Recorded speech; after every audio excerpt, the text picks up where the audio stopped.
सो hey guys, कैसे हो आप सब। आज के वीडियो में हम बात करने वाले हैं सन जिनबू वर्सेस रुइंग किंग थॉर के बारे में और ये जानेंगे कि कौन सा विंग ज्यादा स्ट्रांग है और कौन किसको हरा पाएगा एक बैटल में।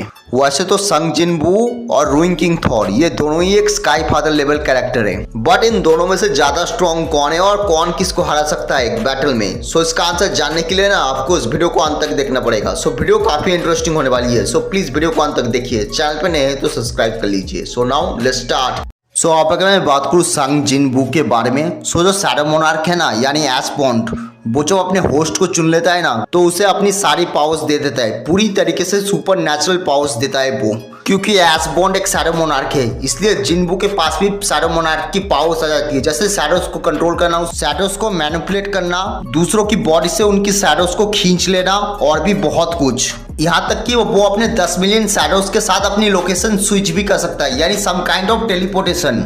सन जिनबू की पावर्स का मेन सोर्स है उसका सिस्टम बेसिकली एक गेमिंग स्क्रीन जैसा होता है, जिसकी मदद से जिनबू अपने स्ट्रेंथ, स्पीड, ड्यूरेबिलिटी और इंटेलिजेंसी को बढ़ा सकता है। जैसे हम गेम में लेवल अप करते हैं, वैसे ही जिनबू को रियल लाइफ में सिस्टम के जरिए लेवल अप करने का मौका मिलता है, जिसके लिए जिनबू को कुछ टास्क कंप्लीट करना पड़ता है। उसके बदले में जिनबू को कुछ पॉइंट मिलता है, जिसकी मदद से वो वेपन्स और दूसरे कुछ आइटम्स खरीद सकता है सिस्टम के एक्सचेंज शॉप से। इसके अलावा जिनबू के ज्यादा लेवल अप करने से उसकी बॉडी डिटॉक्सिफाइड हो चुकी है, यानी उसके ऊपर किसी भी तरह की पॉइजन और अल्कोहल का कोई इफेक्ट नहीं पड़ता। उसके पास है स्टेल्थ की एबिलिटी, जिसकी मदद से वो पूरी तरीके से इनविजिबल और अनट्रैकेबल हो जाता है। क्विक सिल्वर अब ये एक ऐसी टेक्निक है जिसकी मदद से जिनबू अपनी स्पीड को 30 गुना तक बढ़ा सकता है, यानी वो अपनी नॉर्मल स्पीड से 30 गुना ज्यादा फास्ट हो जाता है। ब्लड लस्ट इसकी मदद से जिनबू अपने अपोनेंट को डरा के अपने सामने सबमिट करवा सकता है। ड्रैगन स्केयर इसमें जिनबू इतनी जोर से चीखता है कि उसका अपोनेंट डर से पूरा पैरालाइज हो जाता है, लेकिन हाँ, ब्लड लस्ट और ड्रैगन स्केयर उससे ज्यादा स्ट्रॉन्ग अपोनेंट पे काम नहीं करते। उसके पास इनहैंस हीलिंग की भी एबिलिटी है, यानी वो अपने किसी भी टाइप के बॉडी पार्ट को बहुत ही जल्दी रीजनरेट कर सकता है, यानी उसे बहुत ही जल्दी हील कर सकता है। इसके अलावा भी उसके पास है म्यूटिलेशन की एबिलिटी। इस टेक्निक में जिनबू अपने अपोनेंट को हजारों टुकड़ों में काट देता है, जिसकी वजह से उसका opponent on the spot he dead हो जाता है।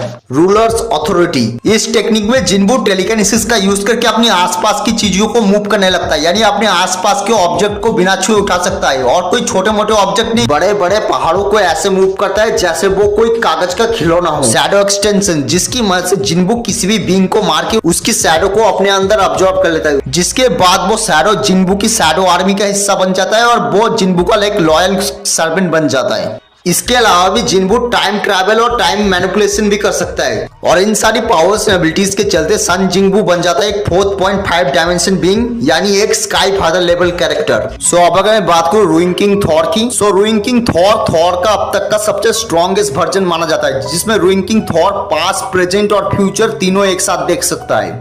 रुइंग किंग थॉर के पास फुल कंट्रोल है ओडिन फोर्स और रुइन मैजिक का, जिसकी मदद से वो स्ट्रॉन्ग से स्ट्रॉन्ग बीइंग्स की उसकी एग्जिस्टेंस से इरेज कर सकता है, यहाँ तक कि वो बड़े से बड़े डायमेंशन के एग्जिस्टेंस को इरेज कर सकता है। अगर मैं बात करूं उसकी फिजिकल स्ट्रेंथ की, उसने ट्री ऑफ लाइफ को डिस्ट्रॉय किया है, जिसमें 10 यूनिवर्स समाये थे, लेकिन रुइंग किंग थॉर ने उसे बस अपने एक स्ट्राइक में ही डिस्ट्रॉय कर दिया। इसके अलावा भी उसके एनर्जी ब्लास्ट भी बहुत ही ज्यादा खतरनाक है। कॉमिक में तो एक बार रुइंग किंग थॉर के एक छोटे से एनर्जी ब्लास्ट ने 60 से ज्यादा सेलेस्टियल का खात्मा कर दिया था। इसके अलावा भी इसकी स्पीड भी बहुत ज्यादा है, वो लाइट की स्पीड पे ट्रैवल कर सकता है स्पेस में, वो टेलीपोर्टेशन भी कर सकता है, कहीं पे जाने के लिए आप पोर्टल्स को भी क्रिएट कर सकता है। रुइंग किंग थॉर ने अकेले डिफीट किया है शैडो गॉड्स को, और ये सारे के सारे शैडो गॉड्स बहुत ही ज्यादा स्ट्रॉन्ग थे, और रुइंग किंग थॉर ने उसे सिर्फ हराया ही नहीं, उनका एग्जिस्टेंस ही जड़ से मिटा दिया था। और रूमर्स के अकॉर्डिंग उनमें से एक shadow God one of the world की शैडो था, उसके पास यूनिवर्सल अवेयरनेस भी है। जब ट्री ऑफ लाइफ को थॉर ने डिस्ट्रॉय किया था, तब सारे के सारे एसगार्डियन की एग्जिस्टेंस ही जड़ से मिट गए थे, लेकिन शॉकिंग चीज ये थी कि थॉर तभी भी जिंदा था, वो लिटरली यूनिवर्स के साथ मर्ज हो गया, यानी उसकी सोल यूनिवर्स के कॉन्शियसनेस में मिल गई थी। हालांकि रुइंग किंग थॉर की फीट्स तो